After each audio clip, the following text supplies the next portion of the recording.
Thank you very much for being here. Thank you, Flora, for the introduction. And I'm really happy to share with you some opinions that I developed in two articles. So the first one is dedicated to the French reform on criminal liability and automated vehicles. And the other article deals with the problem of error of the algorithm, human negligence, and criminal liability more in general. So today I will offer to you a quick overview on some proposals of the European Union on the topic of AI, focusing on the AI Act, AI Liability Directive, and on the New Product Liability Directive.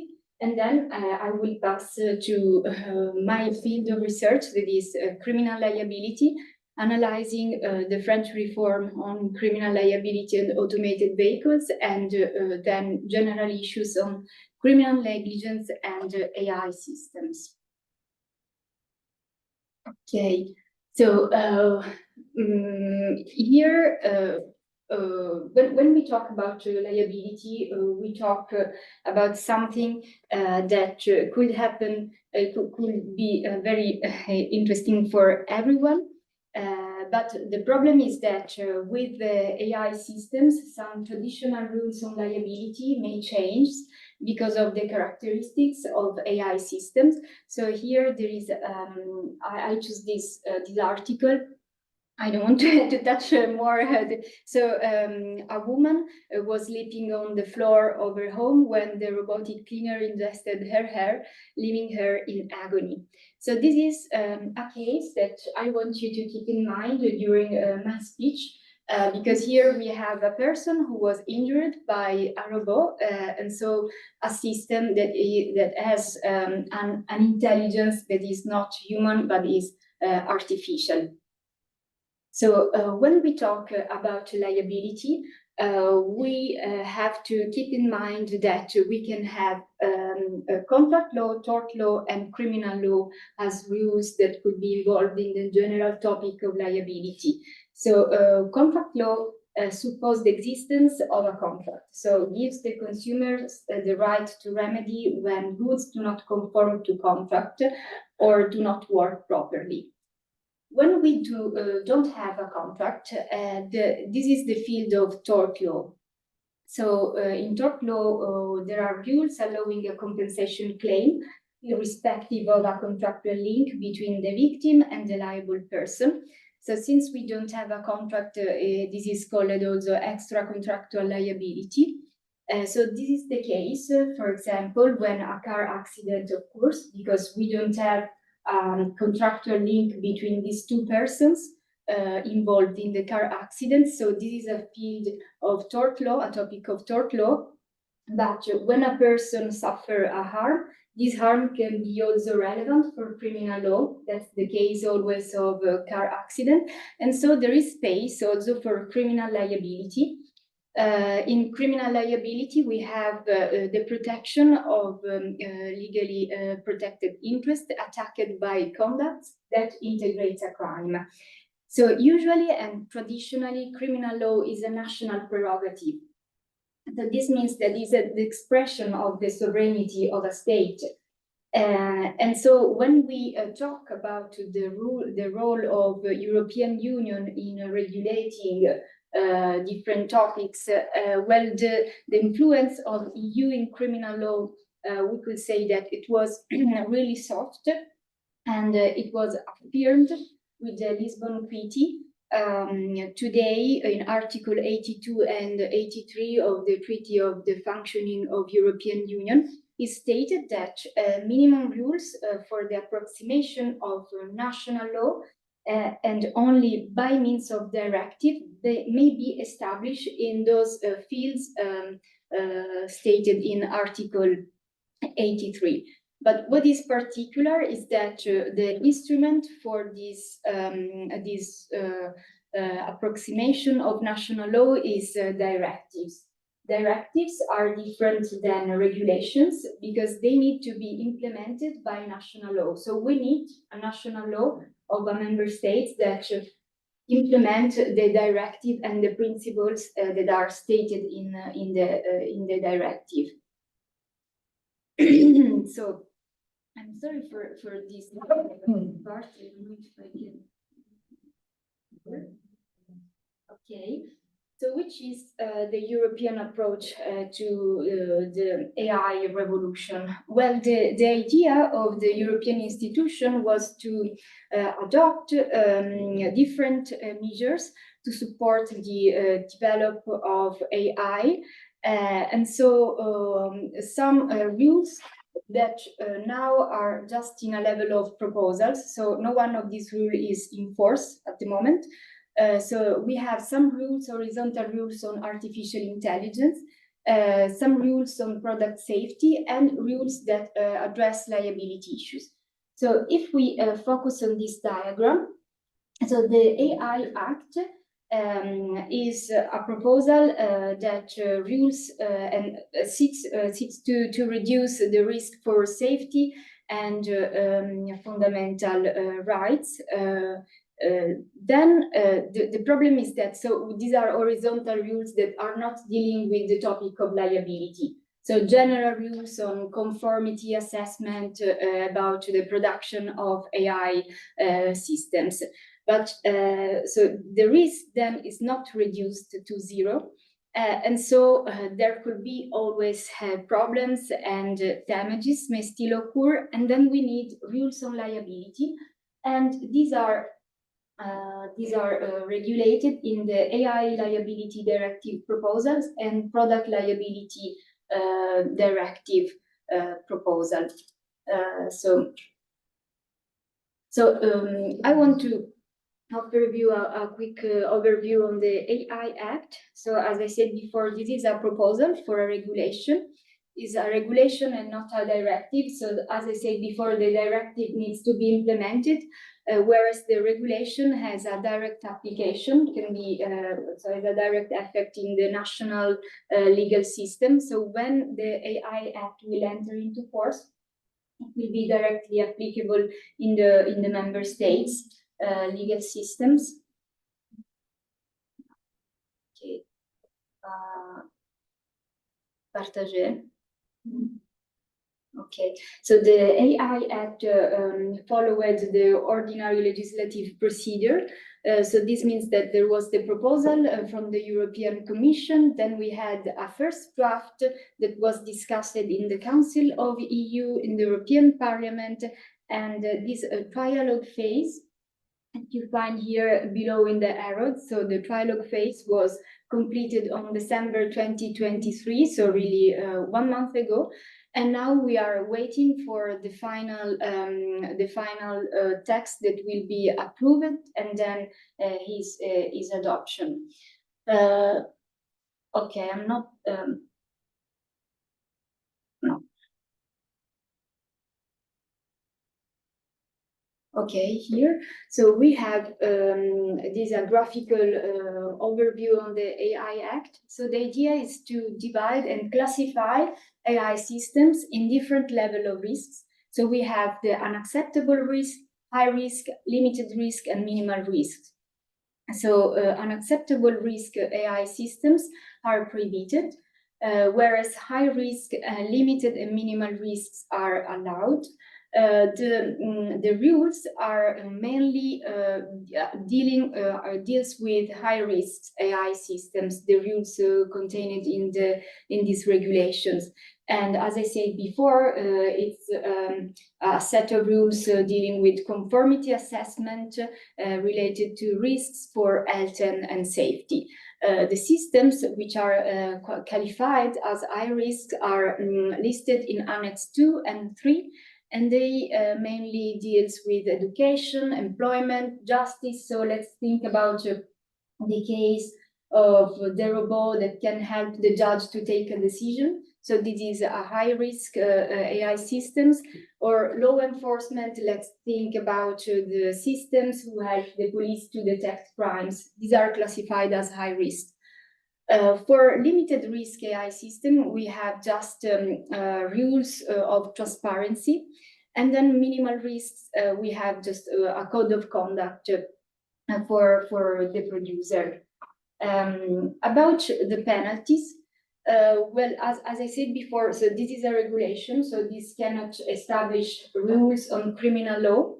But Article 71 states that member states shall lay down the rules on penalties, and the penalties provided for shall be effective, proportionate, and dissuasive. And the idea is to establish administrative fine, so not a criminal sanction. For the liability regime, we have to move from the AI Act to the AI Liability Directive and the Product Liability Directive. So if we think back at the case of the woman, even if this happened in South Korea, but if we imagine that this happened in Europe, so the way for the woman to have restoration for the damage that she suffered is to choose between the AI Liability Directive or the Product Liability Directive. We are in the field of tort law. So what the woman can obtain is compensation for the damage that she suffered. The difference is that so the AI Liability Directive proposal is a fault-based liability regime, whereas the Product Liability Directive establishes a strict liability regime. This means that the fault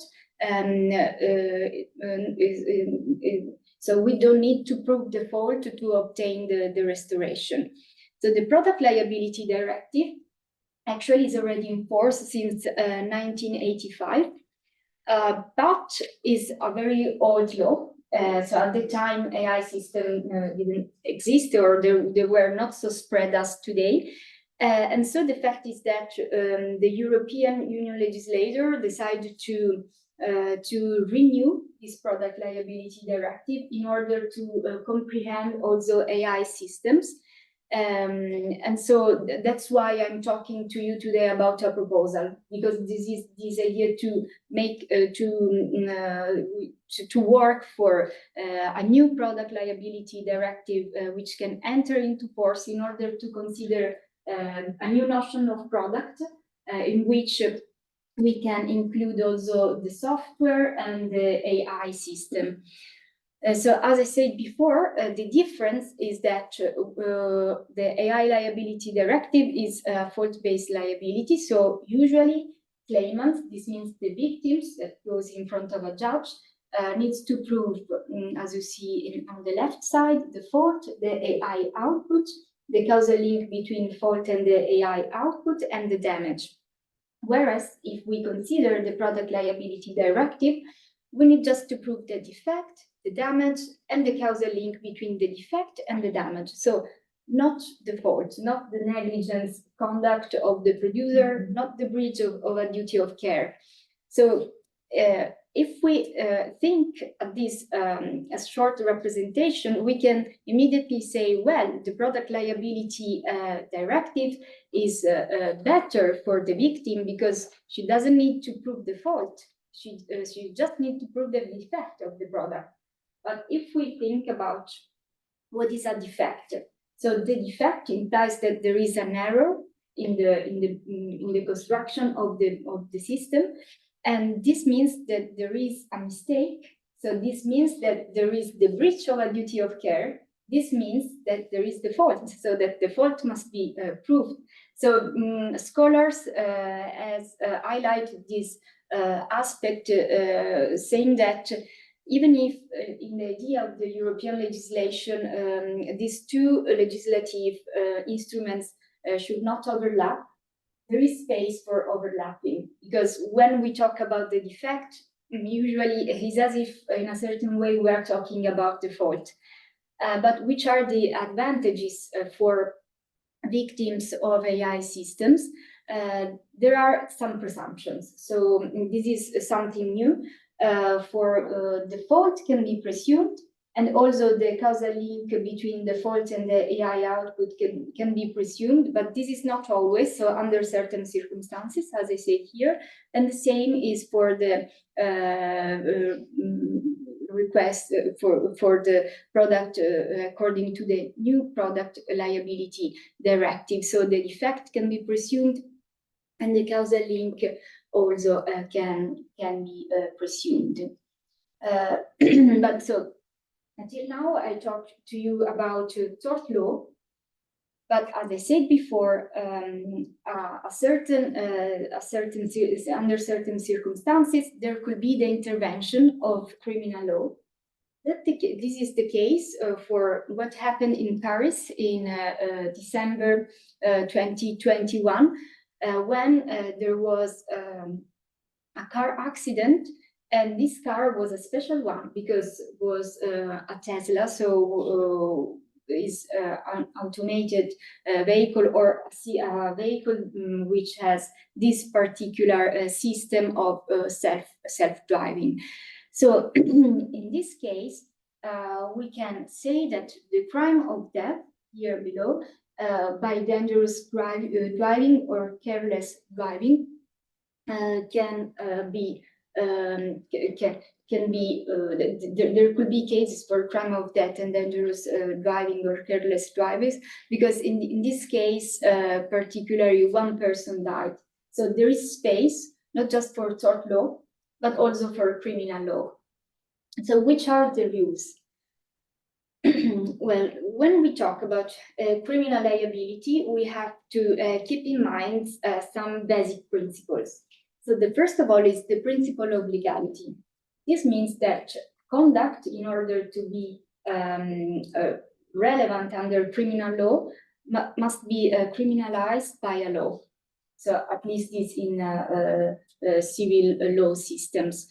Then we have the principle of personal liability. This means that we need to demonstrate the causation between the conduct of the author and the result, according to the BARD rule, so beyond any reasonable doubt. So we want to be sure, because we are dealing with fundamental rights of individuals. And then the third fundamental principle is that of culpability. This means that even if there is a norm that establishes that a certain conduct is a crime, and even if we are able to demonstrate the causation, we need to demonstrate that the author wanted the result, so he acted with intention, or he breached a duty of care and he wasn't able to do, whereas he was able to complain with that duty of care, so he acted with negligence. So these are three prerequisites that needs to be followed when we talk about criminal liability. So as I said before, when we talk about criminal law, we need to look at the national legal systems. That's why today I want to talk to you with you about the French reform on automated vehicles. It was adopted in 2021, and it modified the French Traffic Road Act, introducing new articles on criminal liability of the manufacturer and the driver. What about the level of automation? So when we are talking about automated vehicles, there are different levels of automations.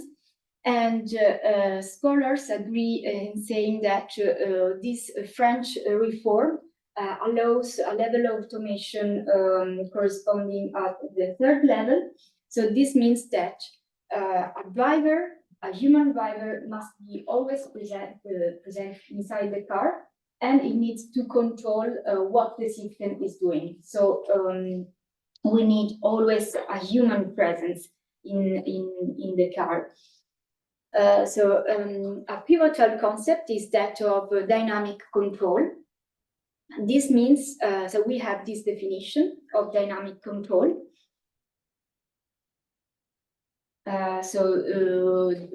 It means controlling the lateral and longitudinal movement of the vehicle, monitoring the environment, and reacting to traffic events, and preparing in case in which a maneuver is necessary. So the person this dynamic control could be on the driver or on the system, on the artificial system. So If the dynamic control is on the driver, he is criminally liable. If the dynamic control is on the system, is the manufacturer or his representative who is criminally liable. And we find the definition of manufacturer and representative in this regulation. We will see it later. So which are the possible scenarios? So let's reflect together. So the first thing is that the driver decides to activate the system. So we are the driver and we say, okay, now I activate the system. But it is necessary that the system inform the driver to be capable to acquire the dynamic control. So we have this confirmation from the system, and the system starts to have the dynamic control. If we don't have this confirmation, we are responsible.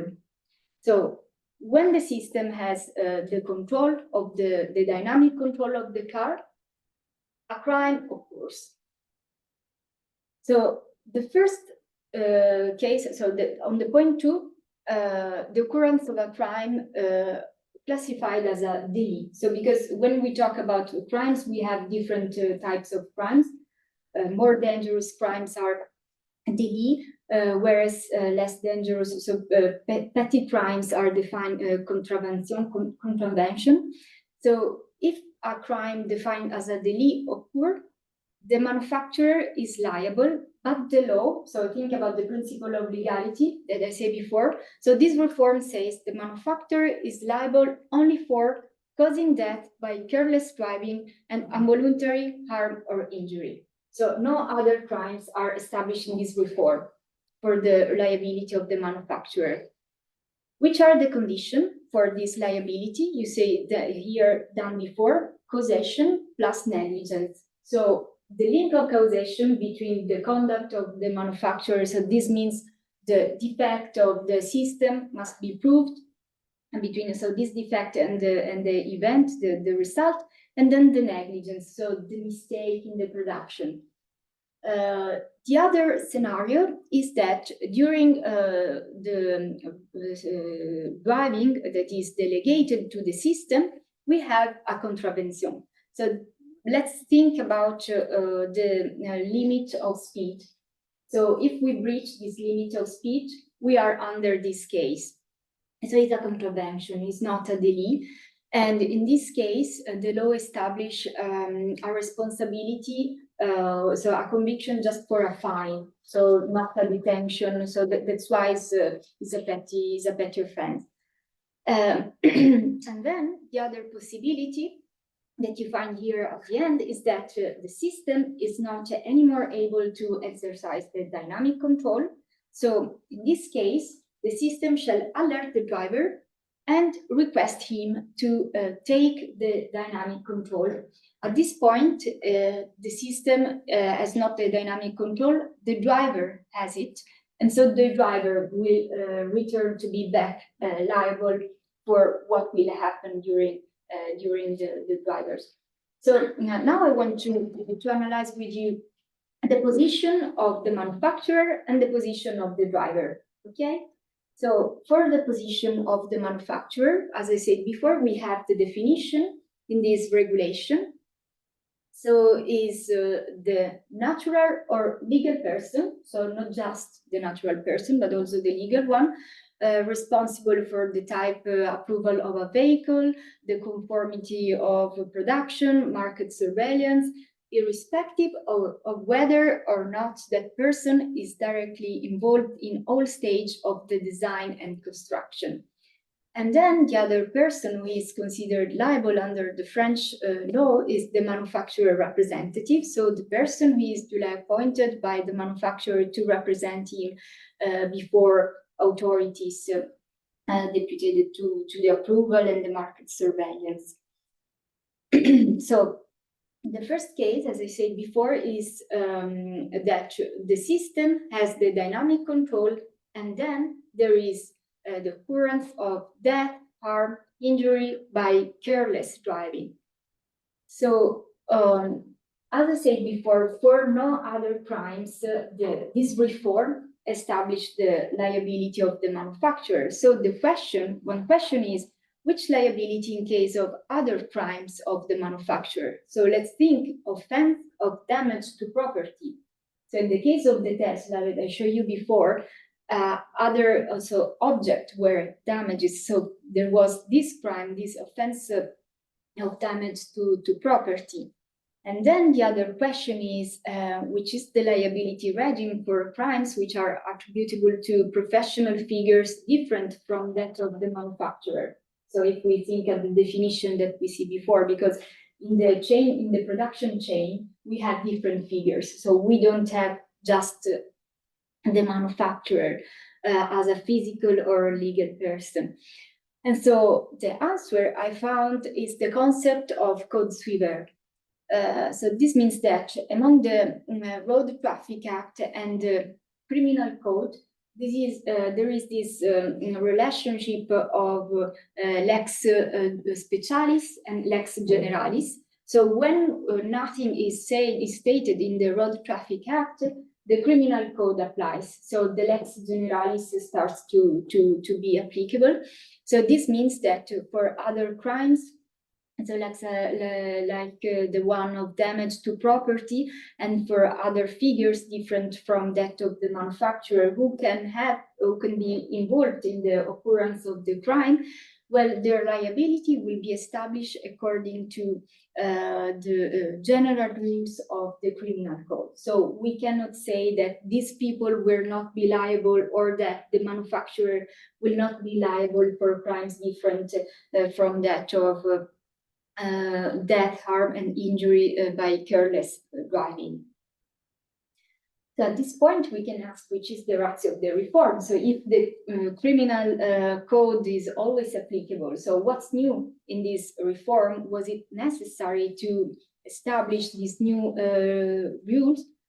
Well, my opinion is positive on this question because of the principle of legality in criminal law, because we are dealing with the freedom of people. So we need, in front of new scenarios are those characterized by the use of AI system, we always need a reference in the law.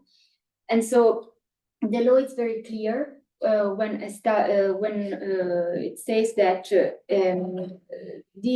it needs to be demonstrated the dynamic control of the system, the causal contribution, and the negligence of the manufacturer. So even if this could be obvious according to general principle of criminal law, but it's good that this is stated in a law.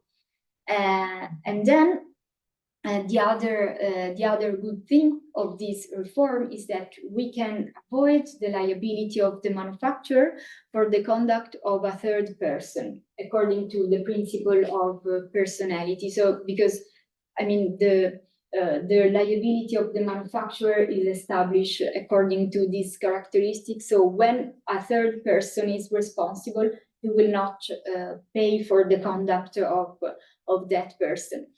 And the principle of personality is very important because it could happen that that someone could be responsible for the conduct of a third person, and sometimes actually this is a choice, and that's the case of contravention, because in case of contravention, as I said before, these are petty offenses, so minor offenses. So the case is that the system has always the dynamic control, and there is the occurrence of a violation of traffic rules. So the case is, as I said before, the breach of a speed limit.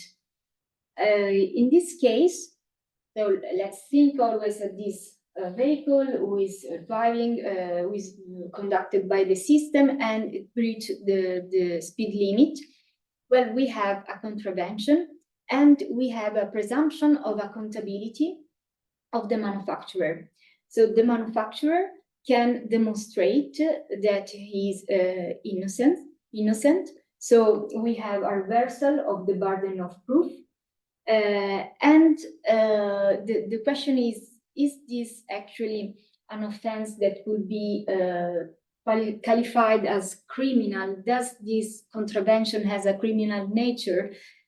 So I discovered that this is a point in which there is a debate in the French doctrine because of the characteristics of this offense. And if we consider, for example, in Italy, the violation of the speed limit is not a criminal sanction, but is an administrative one. So, and this aspect could be is controversial. So the fact is that since we have a presumption of accountability, such forms of accountability must be limited to particular cases and cannot constitute a model for criminal law. So now let's move to the position of the driver. That maybe is more interesting because all of us, we can be the driver. So the driver has the duty of oversight, so must be ready to retake the control. So we can say that when the system is driving, he assists the artificial intelligence. So this retake of control is when there is a demand de reprises. So we have a liability for omission, not for an action. So for an omission. And the question here could be, is this the only case of driver criminal liability, or other possibility for the driver to be criminally liable? So I mean, if we are the driver, are we only liable if the system asks us to retake the control, or we can be liable for other hypotheses? So the question maybe could also be, is the driver useless when the AI system is conducting the car? I started to reflect on this general rule, that is the rule of drive carefully, that is stated in this article, and states that the driver must at all times behave in a prudent and respectful manner towards other users of roads. So if we think about AI systems has a limited algorithmic cognition. So this means that they know all the scenarios on which they were before trained, and so of which there was an ex ante description. So when we are talking about automated vehicles, an ex ante description of critical traffic scenarios is necessary. But the problem is that not only critical traffic scenarios are reasonably foreseeable, because if we think at all the possible critical scenarios, there are many, and so it could be difficult to imagine all these scenarios during the training stage, and so this means that is impossible to predict the factual details of every single situation in which the system will operate. And so due to this limited algorithmic cognition, we have many situations that can actualize the duty to intervene. So let's think of the case in which the pursuit of a greater road safety might require non-compliance with traffic rules. So imagine that we are in a part of the street in which we don't have to pass another car. So this is forbidden, but since there is an obstacle or something that appears for us to be necessary that we pass the other car, well, this means that we breach the traffic rules that forbid this pass. But we do it to save, for example, ourselves or the people who are with us in the car.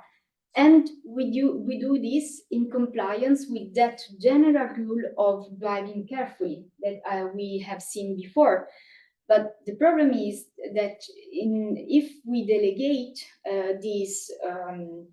the act of driving to the AI system maybe will not be always able to act according to the rule of driving carefully, because it's a general rule that we humans are able to understand according to the situation, the concrete situation that we are faced in that moment. And so this means that due to the limited algorithmic cognition, there could be a constant duty of vigilance of the driver. So we need always to be vigilant when the system is driving for us. But this means so that the driver is always responsible for all the mistakes or the error of the systems, because if yes, you can understand that there is no space for the freedom of people, because I mean you are conducting and you say, okay, maybe I could be responsible for the error of the machine. And so in my opinion, we have to consider that the constant duty of vigilance doesn't mean that the driver is always acting with negligence. So even if there is the breach of the duty of care, it shall be ascertained that the diligent conduct was attainable from the concrete agent. So we have to do this test of attainability. So if the system is driving and something occurs and the system starts to accelerate, for example, we are requested to retake the control. But if we don't do it, are we always responsible just because we didn't took the control?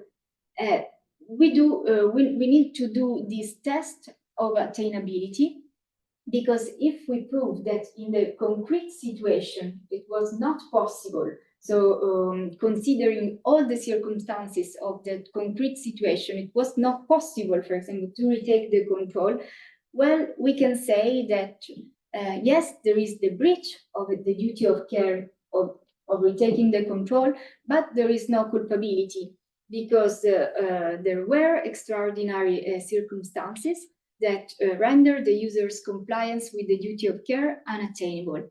And therefore, the third element of the crime, so the culpability, will be excluded, even if a duty of care is breached.